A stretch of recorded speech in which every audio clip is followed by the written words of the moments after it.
Pamirsa ombak ageng nanen kepanggih haring rahina saniscara tanggal 21 Oktober galah semeng. Ombak ageng inucap taler ngawinang margi ring widangan kuta nanen kecemaren luwu.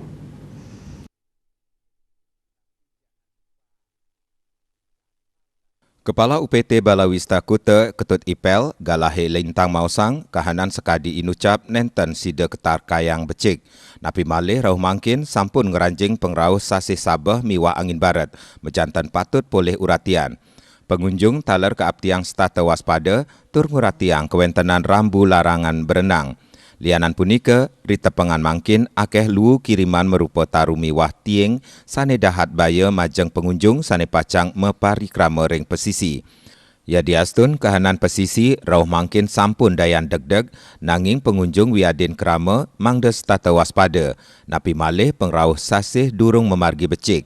Sekadi mekatah galasane lintang, angin puting beliung lintang ring pesisi sane ngawinang tenda ring ajeng Balawista mekeber tur akeh kepanggih luwu kiriman. Ketut Ipel mausang dawak awuku ungkuran ombak kepanggih ageng pisan. Punika mawinan krama mangdane stata waspada utamanyane sane jagi meselancar.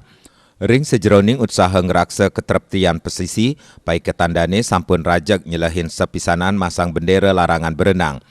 Pemasangan bendera taler anutin kahanan ring lapangan, santukan ombak ageng katah megingsir, napi malih wenten luwu kiriman. Lianan punika pengupaya mersihang luwu sane kebakta ombak inucap pedagang pantai taler tedun untuk segilik seguluk mersihang wewidangan pesisi. Yudi Karnaidi, Balai Pos Nguningayang.